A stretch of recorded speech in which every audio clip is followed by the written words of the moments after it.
नमस्कार विद्यार्थी भाई बहन। आज આપણે ધોરણ 9 વિષય હિન્દીમાં 19મો પાઠ જે ગયા તાસની અંદર આપણે શીખાતા મહાકવિ કાલિદાસ વિશે કે જે સંસ્કૃતના એક મહાન વિદ્વાન લેખક અને સાહિત્યકાર છે। એમાં એના જીવન અને કવન વિશે આપણે આ પાઠમાં શીખવાનું છે। ગયા તાસની અંદર પણ આપણે એના સમયકાળ અને એના સ્થળ વિશે આપણે થોડું ઘણું શીખી ગયા છે કે રાજા વિક્રમાદિત્ય ના સમયને મહાકવિ કાલિદાસ થઈ ગયા। હવે એ સમયે राजा विक्रमादित्य પોતાના રાજદરબારની અંદર આવા શ્રેષ્ઠ જે કવિઓ રાખ્યા હતા, શ્રેષ્ઠ વ્યક્તિઓ રાખ્યા હતા કે જે આખી એની જે નગરી છે, રાજ્ય છે, આખું રાજ છે, એના બધા જ બધી જ પ્રજાઓમાંથી શ્રેષ્ઠ જે નવ વ્યક્તિઓ હતા એને નવરત્ન નામ આપ્યું હતું। નવરત્ન એ એના દરબારીઓની અંદર કાયમી માટે રહેતા।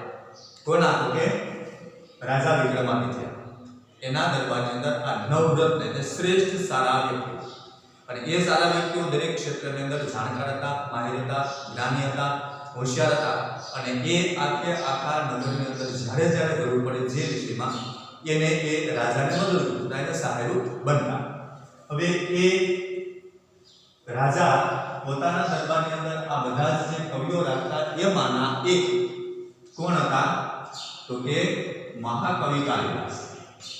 મહાકવિ કાલિદાસ। હવે આ એના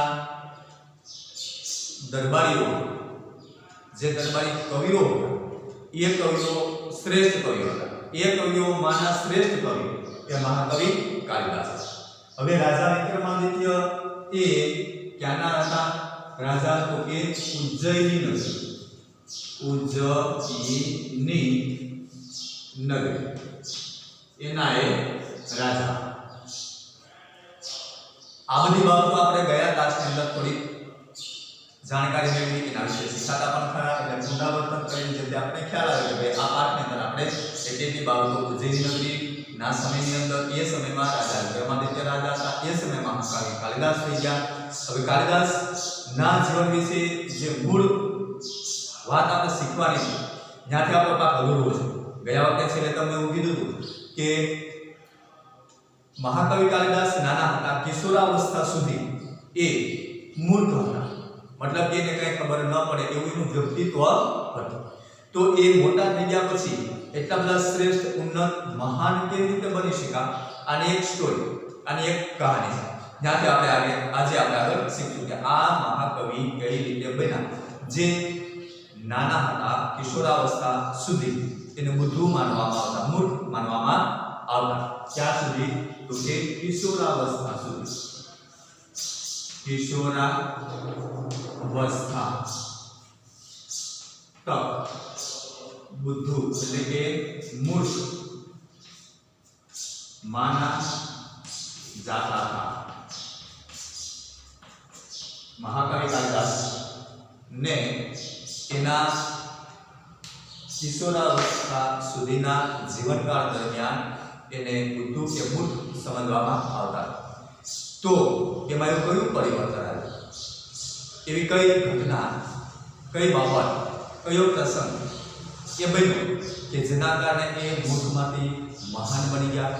આની એક રોચક એક સ્ટોરી છે, એક કહાની છે, જેનાથી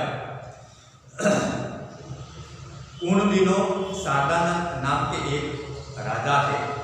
तो एक बीजा राजा नाम है, एक राजा, उनका नाम था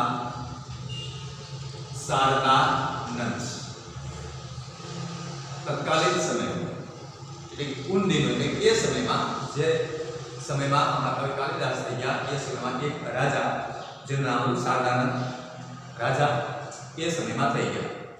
उनकी एक गुणवती और विद्वान पुत्री थी जिनका नाम विद्योत्तमा था। હવે એની એક પુત્રી કોની તો કે રાજા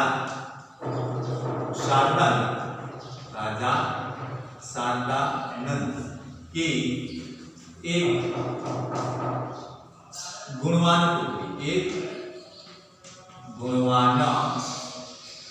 पुत्री जिनका नाम था विद्योत्तमा। शारदानंद नामक राजा ने एक दीकरी एक पुत्री जे सर्वगुण संपन्न थी गुणवान थी અને એનું નામ શું હતું તો કે વિદ્યોત્તમા। प्रश्न पूछा है कि भाई शारदानंद नामक राजा की पुत्री का नाम क्या था, तो आपने एना जवाब शारदानंद नामक राजा की पुत्री का नाम विद्योत्तमा था। आ एनो जवाब है विद्योत्तमा અને એ સર્વગુણ સંપન્ન પણ હતી। એ પણ સાથે સાથે યાદ રાખો એની અંદર ભરપૂર ગુણો ભરેલા હતા, બુદ્ધિશાળી હતી। આપણી ભાષામાં કહીએ તો એ સમજુ અને बुद्धिशाली चतुर विद्यो वह बहुत सुंदर और रूपवती भी थी जो ए सर्वगुण संपन्न एवं विद्योत्तमा गुणवान एवं स्वरूपवान भी थी। स्वरूपवान भी थी તે ગુણવાન પણ હતી અને સ્વરૂપવાન પણ સુંદર પણ હતી।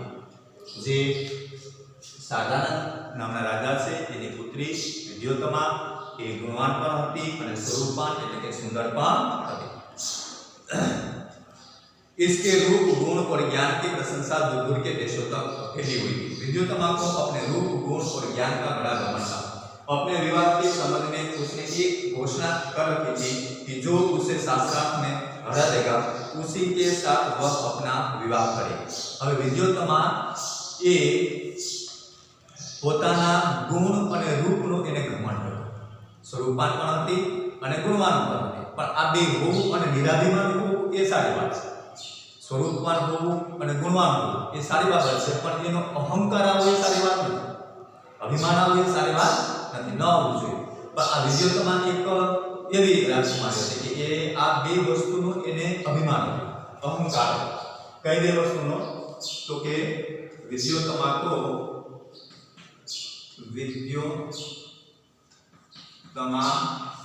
को अपने गुण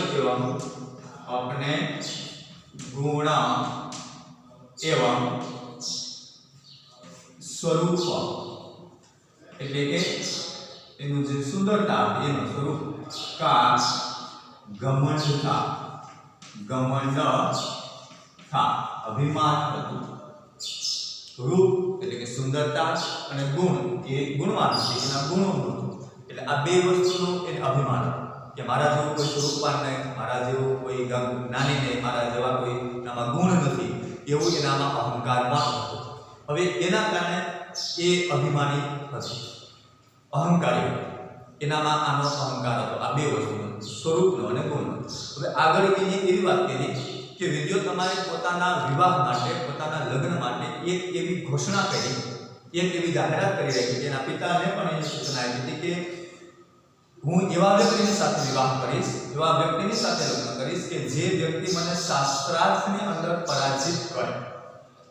બાળકો આ બરાબર યાદ રાખજો, એને કઈ ઘોષણા કરી, એ કોની સાથે લગ્ન કરશે, વિવાહ કરશે તો કે જે વિદ્યોત્તમાની સાથે શાસ્ત્રાર્થમાં વિદ્યોત્તમાને પરાજિત કરે એટલે હરવા દે। શાસ્ત્રાર્થ એટલે શું તો કે એની અંદર ઘણા બધા ગુણ હતા, ઘણું બધું જાણતા, એ જ્ઞાન એની પાસે હતું, શાસ્ત્રોનું, ધર્મશાસ્ત્રો અથવા વાંચેલા ગ્રંથો એનું એને જ્ઞાન હતું। એટલે એ જ્ઞાનના પ્રશ્નો એ પૂછે વિદ્યોત્તમા સામેની વ્યક્તિ, અને બધા જ પ્રશ્નોના એ જવાબ આપે, અને સામેની વ્યક્તિ જે પ્રશ્ન પૂછે એના વિદ્યોત્તમા જવાબ ન આપી શકે તો વિદ્યોત્તમા હારી ગણાય। એટલે વિદ્યોત્તમા એવું નક્કી કર્યું કે આવા શાસ્ત્ર હું એની સાથે કરીશ, શાસ્ત્રોનો જે વિચાર વિનિમય છે, શાસ્ત્રોની પ્રશ્નોત્તરી છે, હું એની સાથે વ્યક્તિની સાથે કરીશ. હવે એની અંદર જે મને પરાજિત કરે એની સાથે હું વિવાહ કરીશ. આવી સરળ વિધિઓ તમારે જાહેરાત કરી, આવી એને ઘોષણા કરી અને પોતાના પિતાજીને પણ આ સૂચના આપી કે એવા વ્યક્તિની સાથે તો વિવાહ કરી કે જે મને શાસ્ત્રાર્થની અંદર પરાજિત કરે. શાસ્ત્રોને લગતા પ્રશ્નો, ગ્રંથોને લગતા પ્રશ્નો, ધર્મને લગતા પ્રશ્નો, એ જીવ જગત કે ઈશ્વર મતલબ કે આખા બ્રહ્માંડને લગતા, આધ્યાત્મિકને લગતા, ધર્મને લગતા પ્રશ્નો પૂછે તો બધાનો જવાબ સામેની વ્યક્તિ આપી દે. પણ સામેની વ્યક્તિ જે કાંઈ પ્રશ્ન પૂછે એનો વિદ્યાર્થીમાં જવાબ ન આપી શકે તો સમજવું કે આ વિદ્યાર્થીમાં એ હારી. હવે એવા વ્યક્તિની સાથે એ પોતે વિવાહ કરશે, આવું વિદ્યાર્થીમાં એ જાહેર કર્યું. જો उनकी इस घोषणा की जानकारी जैसे जैसे पास पड़ोस के देशों तक पहुंच गई, वहां के विद्वान तथा पंडित विद्योत्तमा से शास्त्रार्थ करने के लिए आने लगे. लेकिन विद्वान या पंडितों को बड़ी ग्लानि का अनुभव हो रहा था और वे इसका बदला लेने का उपाय सोचने लगे. विद्वानों और पंडितों ने मिलकर तय किया कि विद्योत्तमा का विवाह किसी मूर्ख से करवा दिया जाए तो उसका घमंड टूट जाएगा और वे अपने अपमान का बदला भी ले सकेगा. अतः अब वे ऐसे एक मूर्ख की तलाश में रहने लगे. संयोग से उन्हें एक दिन एक ऐसे ही मूर्ख युवक मिल गया. वह पेड़ की जिस डाली पर बैठा था उसे ही काटा. पंडितों तथा विद्वानों को लगा कि उससे बड़ा मूर्ख और कौन होगा, इसलिए पंडितों ने उसे पेड़ से नीचे उतारा और समझा बुझाकर एक सुंदर राजकुमारी से उसका विवाह करा देने की बात कहकर तथा लालच देकर अपने साथ चलने को राजी किया. पंडितों ने उस मूर्ख युवक को यह बात अच्छी तरह समझाई कि वह वहां कुछ नहीं बोलेगा और गूंगा बना है, नहीं तो उनका विवाह नहीं होगा. वह मूर्ख युवक बड़ा खुश हुआ. उसने पंडितों की बात मान ली और उनके द्वारा दिए गए अच्छे अच्छे कपड़े पहन लिए. पंडित उसे विद्योत्तमा के पास शास्त्रार्थ के लिए ले गए. હવે આ વિદ્યોત્તમાની ઘોષણા સાંભળી અને આસપાસના જે વિદ્વાનો હતા એ વિદ્યોત્તમાની આ વાત ઉપર એની સાથે શાસ્ત્રાર્થમાં આવવા લાગ્યા. પણ વિદ્યોત્તમા એટલી બધી હોશિયાર પણ હતી, ચાલાક પણ હતી, ગુણવાન પણ હતી, શાસ્ત્રને જાણકાર પણ હતી. એટલે પંડિતોને એવું લાગ્યું કે આ યુવતીને, આ રાજકુમારીને પોતાના જ્ઞાનનું ઘણું બધું અભિમાન છે, પોતાના સ્વરૂપનું ઘણું બધું અભિમાન છે. હવે એનો ઘમંડ એટલે કે અહંકાર એ તોડવો જરૂરી. આવું બધા આસપાસના રાજાઓના પંડિતો, રાજ્યના વિદ્વાન માણસો, એના પંડિતોને આવું લાગ્યું કે આ રાજકુમારીનું અભિમાન ઉતારવું જોઈએ. એટલે એ અહંકાર કેવી રીતે તોડવો એવું બધા પંડિતો વિચારવા લાગ્યા. હવે શાસ્ત્રાર્થની અંદર એને કઈ રીતે હરાવવી આવો વિચાર. હવે એની સાથે સાથે એને એવું વિચાર્યું કે આ રાજકુમારીને કોઈ એક મૂર્ખ વ્યક્તિની સાથે લગ્ન કરી દેવામાં આવે તો એનો બધો જ અહંકાર નાશ પામે, બધો જ એનો ઘમંડ એ ઉતરી જાય. એવા વ્યક્તિની સાથે લગ્ન કરી દેવામાં આવે તો કે મૂર્ખ વ્યક્તિની સાથે. એટલે કેટલાક વિદ્વાનો અને પંડિતોએ નક્કી કર્યું કે હવે આ વિદ્યોત્તમાને એક એવા મૂર્ખની સાથે આપણે લગ્ન કરાવી દેવાના છે કે જે વ્યક્તિ સાવ મૂર્ખ. હવે એવા વ્યક્તિ, મૂર્ખ વ્યક્તિને કઈ રીતે બોલવો? તો એક દિવસ આ બધા જ કોઈ પંડિતો, વિદ્વાન માણસો જતા હતા કે આપણે એવા મૂર્ખ વ્યક્તિને બોલીએ કે જેથી કરીને આપણે એ વિદ્યોત્તમાની સાથેના લગ્ન કરાવીશું. એવા મૂર્ખ વ્યક્તિની સાથે વિદ્યોત્તમાના લગ્ન થાય, વિદ્યોત્તમાનો અહંકાર છે આપોઆપ ઓગળી, એ એનું અભિમાન છે એનું ઘમંડ એ તૂટી, એના ઘમંડને તોડવા માટે આ એક ઉપાય છે. એટલે એ વિદ્વાનો જ્યારે આ કોઈ મૂર્ખ વ્યક્તિની શોધ કરતા હતા કે જેને કંઈ જ ખબર ન પડતી હોય, બુદ્ધુ માણસ હોય, મૂર્ખ માણસ હોય, એવાને આપણે ગોતવાનો છે. તો એકાએક ઘટના એવી બની કે એ પંડિતો જતા હતા તો રસ્તામાં, માર્ગમાં, એ પથ ઉપર એક દ્રશ્ય એ જોયું કે પંડિતોએ, વિદ્વાનો કે એ રસ્તામાં જતા હતા તો કોઈ એક વ્યક્તિ એક વૃક્ષ ઉપર બેઠો બેઠો એ વૃક્ષની ડાળી કાપતો. હવે એ જે ડાળી કાપતો હતો એ ડાળી ઉપર જ એ વ્યક્તિ બેઠેલો કે જે ડાળી પર બેઠો તો એ જ ડાળી એ કાપે. હવે એનો મતલબ એ થાય કે જે ડાળી પર આપણે બેઠા હોય એ જ ડાળી આપણે કાપીએ એટલે ડાળીની સાથે આપણે પણ નીચે આવે. એટલી સમજ તો કમસે કમ દરેક વ્યક્તિમાં હોય કે ભાઈ જે ડાળી આપણે કાપીએ એની ઉપર બેસાય નહીં. બીજી કોઈ ડાળી બીજી કોઈ શાખા ઉપર બેસી અને આપણે એ ડાળી કાપીએ ડાળી નીચે પણ આપણે મુશ્કેલી નથી, આપણે પડીએ નહીં. આ તો જે ડાળી પર બેઠા એ ડાળીને કાપે છે. હવે આ દ્રશ્ય જોઈ અને ઓલા જે પંડિતો હતા એને ખ્યાલ આવી ગયો કે આનાથી મૂર્ખ કોઈ બીજું હોય જ નહીં, આનાથી બુદ્ધુ માણસ હોઈ શકે નહીં.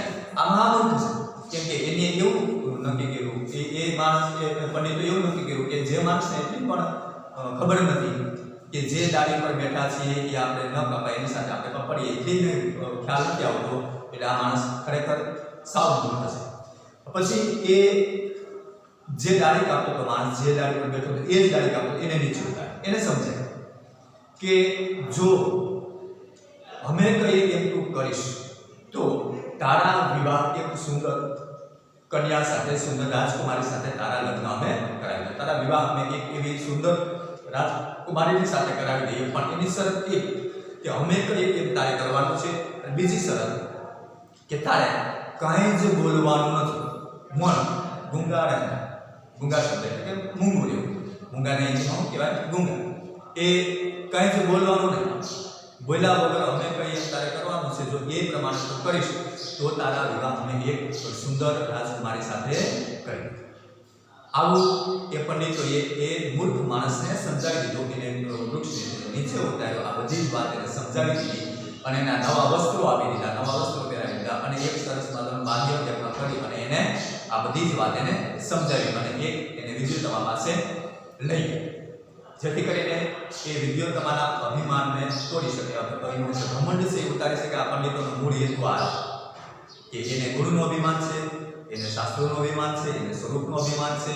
આ બધા જ અભિમાનને એને તોડવું છે અને એ રાજકુમારી એ વિદ્યુતમાને આ અભિમાનમાંથી એને સંપૂર્ણપણે એનું અભિમાન ઉતારવા માટે આ વ્યક્તિને જ એની પાસે લઈ જવો પડે. એમ કરી અને એ પંડિતો વિદ્વાનોએ આ વ્યક્તિને તૈયાર કર્યો અને સામેનો જે વ્યક્તિ હતો જે ડાળી પર બેઠો હતો એ ડાળી જ કાપતો આવો મૂર્ખ માણસ એની સાથે એ જાય છે विद्योत्तमा पास। राजकुमारी विद्योत्तमा को उस मूर्ख युवक का परिचय देते हुए पंडितों ने बताया कि यह हमारे गुरु है और बहुत बड़े विद्वान है, शास्त्रों के जानकार है, आपके साथ शास्त्रार्थ करने यहाँ आए थे, लेकिन उन दिनों मौन व्रत चलने के कारण ये संकेत से ही शास्त्रार्थ करें। अब जे पंडित होता है ये वाला मूर्ख व्यक्ति ने विद्योत्तमा पास ले હવે ત્યાં જઈ અને વિદ્યોત્તમાને એવું કીધું કે આ વ્યક્તિ એને સરસ મજાના ભગવા વસ્ત્રો પહેરાવી દીધા, સારા એવા નવા કપડાં પહેરાવી દીધા અને એને લઈ ગયા વિદ્યોત્તમાની સાથે એને રજૂ કર્યું। ત્યાં જઈ અને એ પંડિતોએ એવું કીધું કે આ અમારા ગુરુ છે અને મહાન પંડિત છે, વિદ્વાન માણસ છે, શાસ્ત્રોના જાણકાર વ્યક્તિ છે। હકીકતે એને કાંઈ જ ખબર નથી, એને તો ના પાડી તારે કાંઈ બોલવાનું નથી, અમે કંઈ એમ કરવાનું છે, ખાલી ઊંઘું જ રહેવાનું છે, બીજું કંઈ જ કરવાનું નથી, ખાલી તારે મારી સાથે આવવાનું છે, તો તારે એક સુંદર રાજકુમારી સાથે તારા વિવાહને કરાવી દેશે।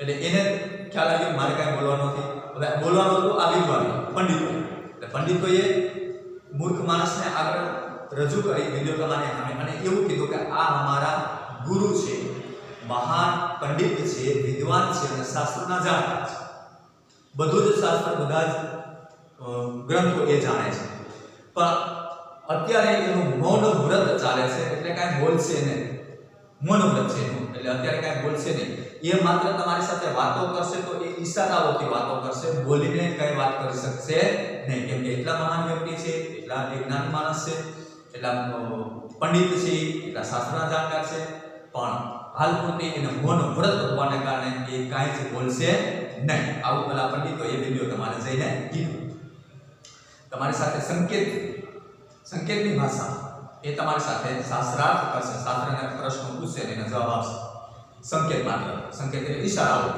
આપણે કેમ દાખલા તરીકે કોઈને હા પાડવી હોય તો ખાલી મસ્ત માથું હલાવીએ, ખોટી હલાવીએ તો હા પાડે, નામાં આપે તો ના, પછી આવા બધા જે સંકેતની ભાષાઓ છે, બોલ્યા વગરની ભાષાઓ છે, એવા સંકેતથી કે અમારા જે આ પંડિત છે, અમારા ગુરુજી છે, એ વિદ્યોત્તમાને તમારી સાથે વાત કરશે, તમારા પ્રશ્નના જવાબ એ આપશે।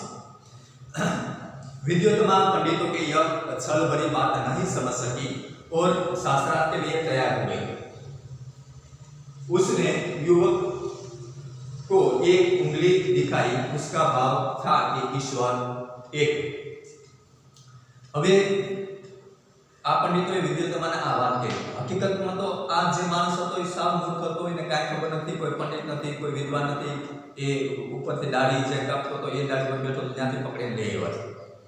પણ આ છળ કે કપટનો ખ્યાલ એ વિદ્યાર્થીઓને નથી, એને ખબર નહોતી, એને આ વાત સમજમાં આવી નહીં। એને તેમ કદાચ કાંઈ મહાન માણસ હશે, કોઈ પંડિત હશે, વિદ્વાન હશે, એટલે પેલા પંડિતોની વાત એને શીખી।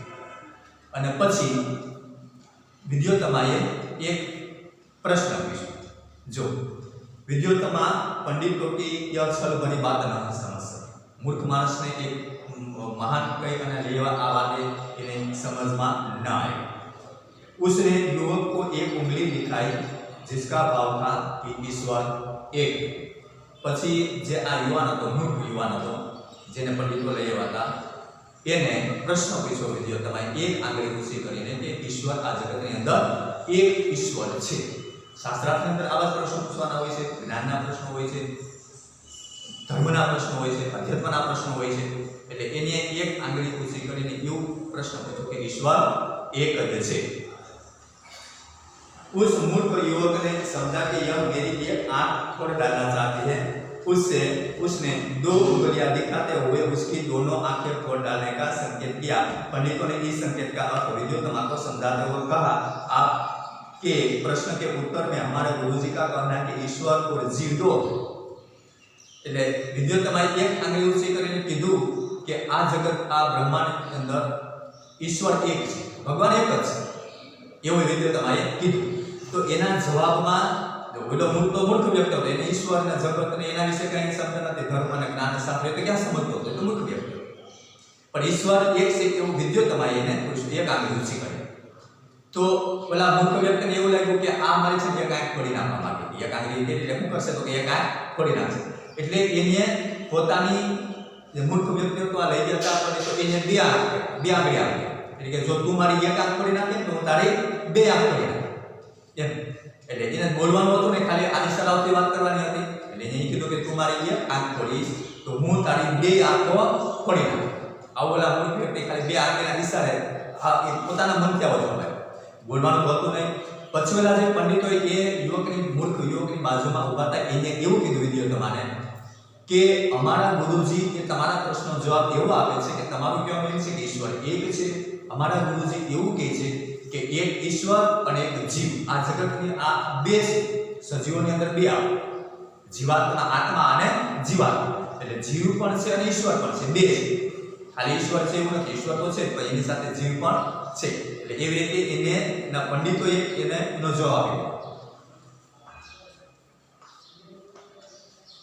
इस बार राजकुमारी विद्योत्तमा ने 5 उंगलियां दिखाकर 5 तत्वों का संकेत किया। उस मूर्ख ने समझा कि वह मेरे मुंह पर तमाचा मारने का संकेत कर रही है।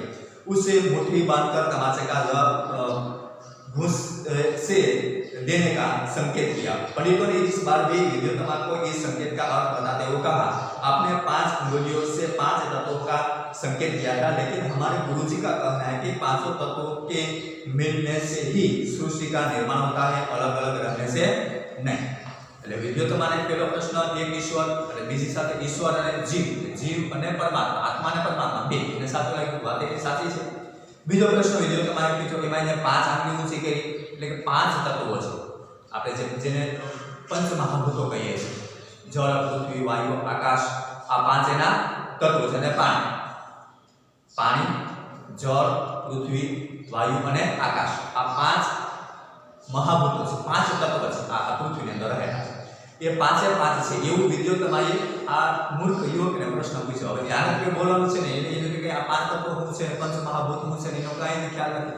એ યુવક શું સમજો કે આ મને થપ્પડ મારવાનું કહે છે, 5 આંગળીના ઝાપડ મારી એવું સમજો મૂર્ખ યુવક છે ને, એને કંઈ બોલવાનું હતું ને, એટલે એને શું કીધું જવાબ આપ્યો વિદ્યોત્તમાને કે 5 આંગળીઓ એ એવું સમજો કે આ મને એક થપાટ મારવાનું કહે છે, ઝાપટ મારવાનું કહે છે, તમાચો મારવાનું કહે છે વિદ્યોત્તમા।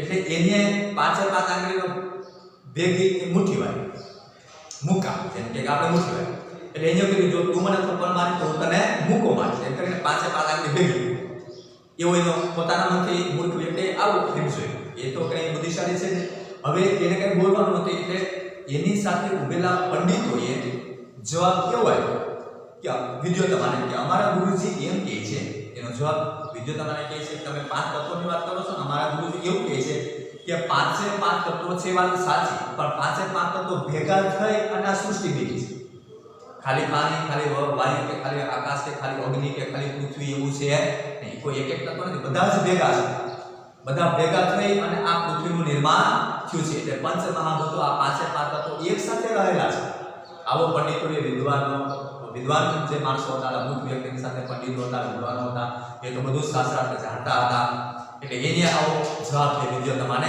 આપી દીધો આ શાસ્ત્રનું જ્ઞાન એની પાસે હતું એટલે વિદ્યો તમારી ભાષામાં એને આ સમજાવતો બોલો મૂર્ખ વ્યક્તિ તેની ભાષા આંખ ખોડવાનો ને નીકો મારવાનો મૂકો મારવાનો એ એની ભાષામાં સમજાવતો હતો જ્યારે એની સાથે આવેલા પંડિતો એને આ જ્ઞાન સભર એનો જવાબ આપી દેતા એટલે એને મૂર્ખ વ્યક્તિને બોલવા ના પાડ્યું हाँ अलग अलग इस तरह उपरोक्त शास्त्रार्थ में विद्योत्तमा ने उस मूर्ख युवक से अपने हार मान ली और दोनों का विवाह धूमधाम से पंडितों ने करवा दिया एक दिन की बात है एक ऊंट की बोली सुनकर वह मूर्ख युवक अपना मौन व्रत भूलकर यकायक बोल बैठा ऊंट ऊंट હવે વિદ્યોત્તમાને લાગ્યું ખરેખર આ જે પંડિતોના ગુરુ છે એ યુવાન ખરેખર ખૂબ જ જ્ઞાની છે શાસ્ત્રાર્થમાં પારંગત છે ઘણું બધું ધર્મનું જાણે છે અને વિદ્વાન માણસ છે આ યુવક છે એ કેવો છે વિદ્વાન માણસ ખરેખર તો એને કાંઈ જ ખબર હતી નહીં એટલા માટે મૌન વ્રત કરવાનું મેં કીધું કે મારે કાંઈ બોલવાનું નથી એટલે વિદ્યોત્તમાને લાગ્યું કે આ યુવક એ મારા માટે વિવાહ કરવાની યોગ્ય છે એટલો બધો એ જ્ઞાની છે એટલો બધો એ પંડિત છે અને એ યુવાનની સાથે લગ્ન કરવા માટે વિદ્યોત્તમા જે સ્વરૂપવાન છે અને ગુણવાન છે એ વિવાહ માટે સંમતિ આપે છે કે આ એટલા બધા પંડિતો છે એના ગુરુ જે છે એ યુવાન સાથે એ પોતે વિવાહ કરવાની સંમતિ આપે છે એટલે ધામધૂમથી ઉત્સાહથી આ મૂર્ખ વ્યક્તિ સાથે વિદ્યોત્તમાના વિવાહ કરી દેવામાં આવે બંનેના લગ્ન થઈ જાય હવે આ પંડિતોનો મૂળ હેતુ એ હતો કે ગમે એમ કરીને વિદ્યોત્તમાને પોતાનું જે ઘમંડ છે અહંકાર છે અભિમાન છે રૂપનો ગુણનો શાસ્ત્રોનો જ્ઞાનનો આ બધો જ અહંકાર એને ઉતારવાનો છે તોડવાનો છે એનો ઘમંડ એટલે આ જે મૂર્ખ વ્યક્તિને ના પાડી હતી કે તમારે કંઈ જ બોલવાનું નથી એ યુવાને સખત ના પાડી તારે કંઈ બોલવાનું જ નથી મૌન વ્રત છે અમે એનો બધો જવાબ આપશું તારે અમે કઈ એમ જ કરવાનું છે એટલે એ નિયમ પ્રમાણે આ બધા જ શાસ્ત્રોની અંદર એના બધા જવાબ વિદ્યોત્તમાને ઉત્કૃષ્ટ લાગ્યા એટલે એની સાથે લગ્ન પણ કરી લીધા લગ્ન થઈ ગયા પછી એક દિવસ ભૂલથી જાણી જોઈને ભૂલથી એ મૂર્ખ વ્યક્તિ હતો એની સાથે લગ્ન તો થઈ ગયા પણ એ એના મૌન વ્રતને ભૂલી ગયો અને બાર ઊંટ જોયું ઊંટ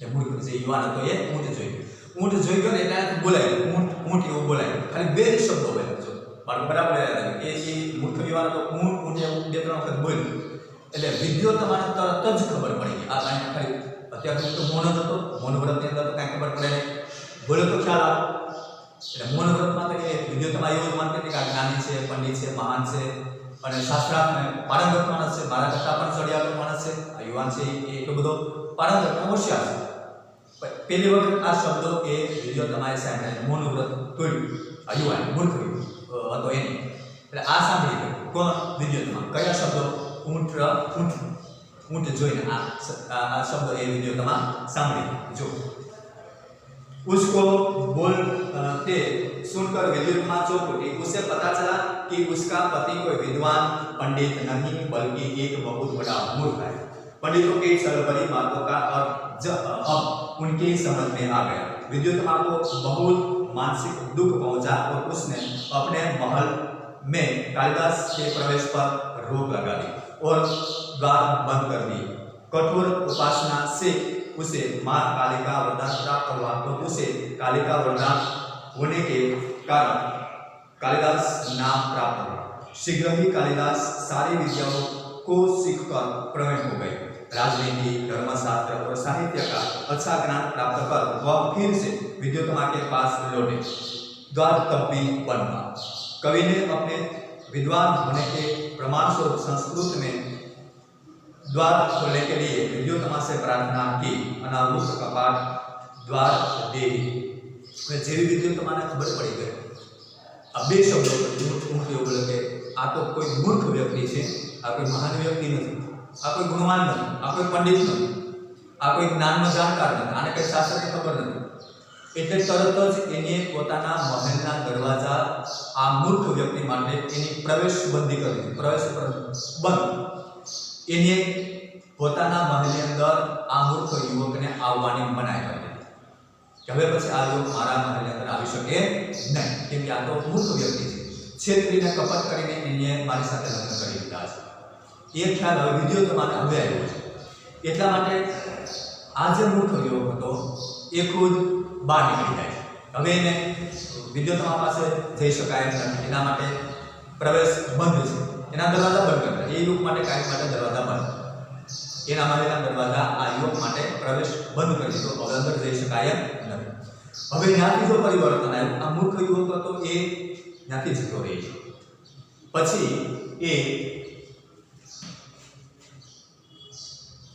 મહાકવિ आंखी नाम एनु शुरू थाय कालिदास। महाकाली मां काली नो ए उपासक थई जाय छे। मां काली की उपासना, महाकाली नी ए उपासना करे छे।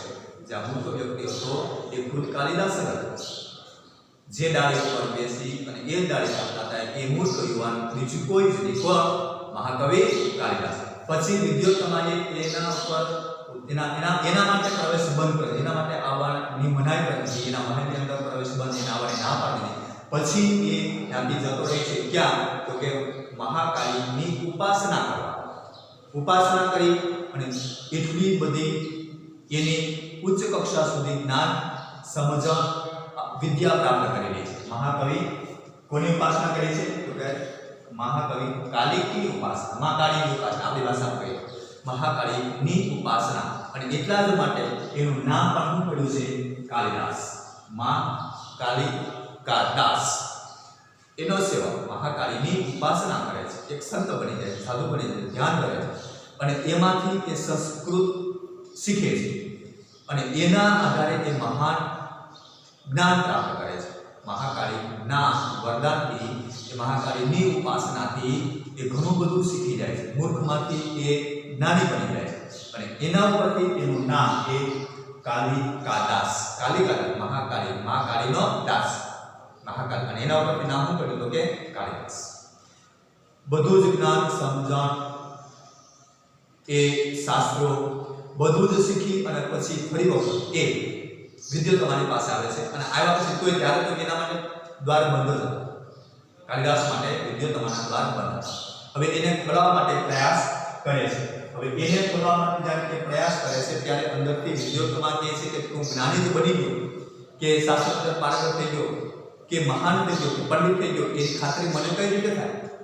मने कई रीते खबर पड़े के हवे तू मूर्ख नथी रह्यो, मूर्खमांथी ज्ञानी बनी गयो छे।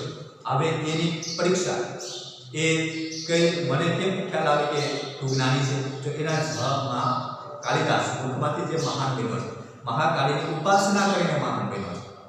आखो जे पाठ छे ए आपणे ए समजावे छे के मूर्खमांथी महान बनवा माटेनी तपस्याओ करे। तपस्या એટલે કઈ એક પગે ઊભીને આંખ બંધ કરીને ધ્યાન ધરીને એ વાત નથી, પણ મહાકાલીમાં તન્મય થઈ અને શીખવાના તમામ પ્રયત્નો કર્યા છે કે મને મૂર્ખ કેવી રીતે કરવામાં આવે, મને શું નથી આવડતું, જે નથી આવડતું કે આ શીખવા માટે તમામ પ્રયત્ન કર્યા, એક ધ્યાન તમામ પ્રયત્નો કર્યા, એના મન લગાવીને અને એમાંથી બધું શીખી ગયા છે।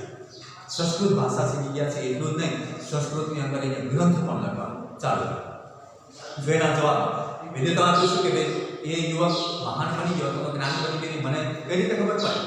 અને આ લોકો કપાટ દ્વાર છે, હવે તું મારા માટે દરવાજા ખોલ। अंदर से पत्नी विद्यार्थीઓને પૂછા અસ્તિ કસ્તિ વાગ વિશેષ, તમારી અંદર જે કાંઈ જ્ઞાન છે એ મને કઈ રીતે ખબર પડે કે એ જ્ઞાની માણસ મૂર્ખમાંથી એ જ્ઞાની બન્યો છે, એ એની ઓળખ મને કઈ રીતે ખબર પડે? વાગ વિશેષ માહિતી એ જાણવું હોય તો મને જણાવો, બોલીને કે આવો માણસ આ ખરેખર એ જ્ઞાની થઈ ગયો છે, પંડિત થઈ ગયો છે અને શાસ્ત્રોનું જ્ઞાન પણ એની પાસે છે। इस पर महाकवि कालिदास ने क्रमशः कुमार संभव, मेघदूत और रघुवंश की रचना विद्योत्तमा को सुनाई। विद्योत्तमा को जब उसके पंडित होने का विश्वास हो गया तो उसने द्वार खोलकर महाकवि का स्वागत किया। પછી મહાકવિ કાલિદાસે પોતાના સંસ્કૃતમાં લખેલા મહાકાવ્યો એને પોતાની વાણીથી વિશેષ વાણીથી એને સંભળાવ્યા। કુમાર સંભવ, મેઘદૂત અને રઘુવંશ આ ત્રણ સંસ્કૃતમાં એના લખેલા કાવ્યો છે। કયા? કુમાર સંભવ એક, બીજું છે મેઘદૂત। આ સંસ્કૃતના महाकाव्यो છે। આજે પણ કોલેજની અંદર ભણતા વિદ્યાર્થીઓ, યુનિવર્સિટીની અંદર ભણતા વિદ્યાર્થીઓ આ કાવ્યો એ શીખે છે, એનું અધ્યયન પણ કરે છે। અને રઘુવંશ ત્રીજું કયું છે તો કે રઘુવંશ આ ત્રણ મહાકાવ્યોને લખીને પછી જ તમારી પાસે તેના પ્રવેશ તેના દ્વાર ખોલવામાં દરવાજા ખોલવામાં કુમાર સંભવ, મેઘદૂત, રઘુવંશ એ ત્રણ પોતે સંસ્કૃતમાં વાંચી અને વિદ્યોત્તમાને સંભળાવે છે। પછી વિદ્યોત્તમાને વિશ્વાસ આવી જાય કે હવે આ જો કે હવે આ વ્યક્તિ એ મૂર્ખ રહ્યો નથી અને મહાન બની ગયો છે। અને પછી વિદ્યોત્તમા એના દરવાજા ખોલી નાખે છે અને મહાકવિ કાલિદાસનું એ સ્વાગત કરે છે। આવી રીતે મહાકવિ કાલિદાસ એ મૂર્ખ વ્યક્તિમાંથી મહાકાળીની ઉપાસના કરી અને મહાકવિ કાલિદાસ નામ પડ્યું છે। અને બધા જ સંસ્કૃતના જ્ઞાનસભર કાવ્યો, જ્ઞાનસભર ગ્રંથો પણ એને આપણને આપ્યા છે અને એ આજે પણ ઘણું બધું જ્ઞાન આપણને આપે છે। આજે પણ એ આ પુસ્તકો જે છે, આજની રચનાઓ છે મહાકવિ કાલિદાસ એના કારણે તે ખ્યાતનામ કવિ બની ગયા છે। આવી રીતે એ પોતાના જીવનની અંદર મૂર્ખમાંથી એ મહાન બની શક્યા। આજનો તાસ આપણે પૂર્ણ કરીએ છીએ। જે પાઠ અધૂરો છે 19માં મહાકવિ કાલિદાસ આવતા તાસની અંદર આપણે જે કંઈ એના મુદ્દાઓ છે બાકી રહી ગયેલા છે તે શીખશું। આજનો તાસ આપણે પૂર્ણ કરીએ છીએ। તમારે ઘરે રહી અને આનો અભ્યાસ કરવાનો, વિડીયો જોઈ અધ્યયન કરવાનું, વાંચવાનું તમારી પાસે પાઠ્યપુસ્તકો છે એમાંથી પણ વાંચી અને તૈયારીઓ કરવાની। હોમ લર્નિંગની અંદર ઓનલાઈન શિક્ષણ તમારી રીતે શાંતિથી ઘરે ચાલુ રાખવાનું। આજનો તાસ આપણે પૂર્ણ કરીએ છીએ। બસ।